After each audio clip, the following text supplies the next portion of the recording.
Richard Johnson, thanks for joining me. We come here fresh from a draw down in Bristol where really strong performance for Middlesex. I guess we consider ourselves a little unlucky not to have secured a victory there on the final day. Yeah, absolutely. Obviously losing the toss early on a pitch that we weren't sure about in terms of it was a hybrid, first time it's been used obviously. Weren't sure exactly what we were going to get, so we would have definitely bowled first, and they definitely ended up with the better conditions first innings. And I think coming back from a 100-run deficit in the way we did, we talked third morning about putting ourselves in a position to win the game on that third morning, and I thought the boys did brilliantly. Higo and Maxi especially did fantastically well to get us into a position to potentially win the game. And I think if weather, etc., hadn't have intervened, I think we were in a good position to try and really push on and win that game on the last day. Absolutely. I'll come on to talk about Max and Higo in a moment. But what were your takings from the hybrid pitch? Because it looked to have spells where it was pretty dead, and then spells where it looked unbelievably lively. Yeah, I think first innings it definitely bounced and seamed around a little bit, and it kept that sort of bounce pretty much through the game. If you're a tall bowler and hit the deck hard, then you got something out of it, more out of it than the others. But definitely the first innings it had some lateral movement as well, which probably died out as the game went on. So if you were tall and hit the wicket hard, you could still get that sort of tennis bally bounce. But it held up really well, and I thought it was a good pitch all round. Bit of a game of two halves down there, John. I thought Gloucester probably shaded the first 2 days. How impressed were you with the way we bounced back from that and the resilience shown in that third innings? Yeah, it's something we talk about as a group a lot over the last couple of years about setting the game up seems to be a bit more difficult for us. First innings to put our stamp on a game early is something we've got to get better at, and we talk about it and how we go about that, and it's something we're working hard towards.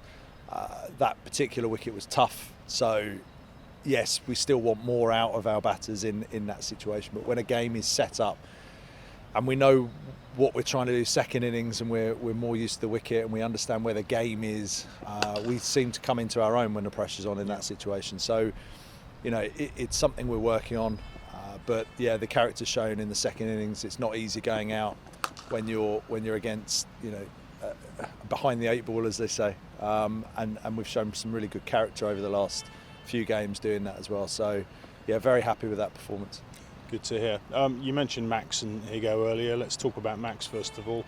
Sensational start to the season for him. He's 430 odd runs, I think. He's hit 200s already this year. I think his last 100, I'm right in saying, and he probably won't thank me for saying this, was 2018. But he's hit an incredible patch of form early part of the season. You must be thrilled with how he's coming along. Yeah, absolutely. Something's clicked with him. He tinkered a little bit technically early season in pre-season. And it seems to be really paying off at the moment. He looks a completely different player. He looks at ease. He looks very confident. He's always obviously had the ability to do that. But this little change he's made has really seemed to have resonated with him, and he's now full of confidence. And we're seeing the Max Holton that we always knew obviously was out there, that we've seen bits of over the years, but now we're starting to see the consistency that we knew, hopefully was round the corner, which it is. For sure. I guess Max really kind of epitomises what you've been saying to me for the last year or so, that we're looking to build a squad here which has kind of multi-format players in it that can contribute with the red ball, contribute with the white ball. I guess Max took a lot of confidence into his own game from how he delivered last year in the white ball format, and he's obviously kind of propelled himself forward from that. Yeah, we've spoken lots about it, as you say. We're in a position now as a club financially where we need more from our players in terms of both formats, and that's where we've got to drive the club now. We desperately want to be known as a white ball side, not just a red ball side, and to do that under restraints financially, we need players to be able to play both formats. Yeah. And you can see the way we're shaping the squad, that we're getting guys in that can do that as well, and the guys that we've already invested a lot of time and effort into also coming through that can do that as well. So yeah, it's definitely something we're conscious of and will continue to be moving forward. Well, another one who does this in spades is Ryan Higgins. Again, a fantastic start to the season for Higo. He's kind of carried on from where he was last year, where he was just Mr. Consistent and played such an important role. He's obviously been shortlisted for the Player of the Month award for the PCA award, which is fantastic news for him.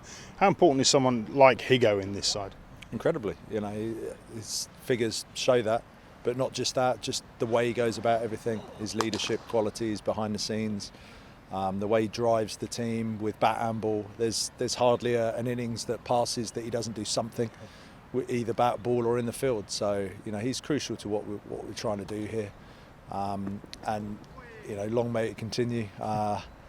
Here goes the type of cricketer that you don't want to rest, you don't want to leave out, but we've got to monitor him and we've got to keep him going as long as we can and hopefully get a full season out of him again. But I think he played every single day's cricket last year, and hopefully we'll get something like that this year as well. But he's a machine, but we've got to look after him at the same time. Jono, a quick one on Leicestershire, who obviously stepped in as captain in the last game. Leicestershire obviously has got good captaincy experience coming from Derbyshire, where he skippered I think for 3 years. When Toby's taking a rest and you're rotating those seamers, must be really good for you to have someone like Leicestershire to come in who's got that experience and that quality as a captain to come in and just fill the boots. Yeah, absolutely. Look, we're blessed with, we've used Rocky in the past, we've used Esky in the past, and now we've got Lewis, and he was great. He's a very positive-minded captain. He sets an example. You can see the way he bats, the way he bowls. He's all action. He wants to be a part of everything, but he's also got a really good, clear thinking brain on him as well. So he plays the game really well. So to have him, Toby, then Esky, Rocky, all these guys, senior players, being able to contribute and really help, not just on the pitch but off the pitch as well, is a huge contributing factor for the club moving forward. Looking at Sam Robson, obviously missed the last 3 games with a broken thumb, or fractured thumb should I say, just the tip of. Good to see Sam come back to fitness first and foremost, and then obviously back to form with the 2s this week. We've talked before about players knocking on the door and grabbing their opportunities and then pushing for places back in this first 11. Good to have Robbo doing exactly that down in Kent this week. He's a brilliant example of what you want from a senior player. Gets an injury, goes to the second team, scores 100, comes back in the squad for this week. It's something you want your young players to see and strive to be. It's not always easy in the second team. You're not always on good pitches. You can lose a bit of concentration, but he always seems to, whenever he has played a second team game, always seems to find a way of scoring 100. And it's a great role model for the younger lads and the other guys in the second team that this guy can drop down, get his 100 and come back in again. So yeah, he's good to go, I think, as far as I'm aware. He's having a practice again today, so yeah, he'll be back in the squad. Nice to hear. Jono, we've got Leicester here on Friday. Leicester sit top of the table. It's a tightly congested table at the moment. We're only 4 games in. I think 5 points separate the top 4. First and foremost, your thoughts on Lords. They produced 2 fantastic cricket wickets for the first 2 games. I guess more of the same.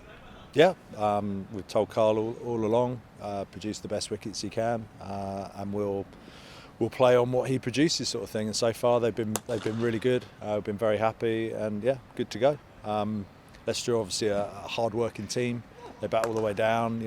They've got some good players in there, so it'll be a tough challenge. But we're here at home, playing on a ground that we know very well, playing on a wicket we know well. So we're coming into this full of confidence to try and get a positive result.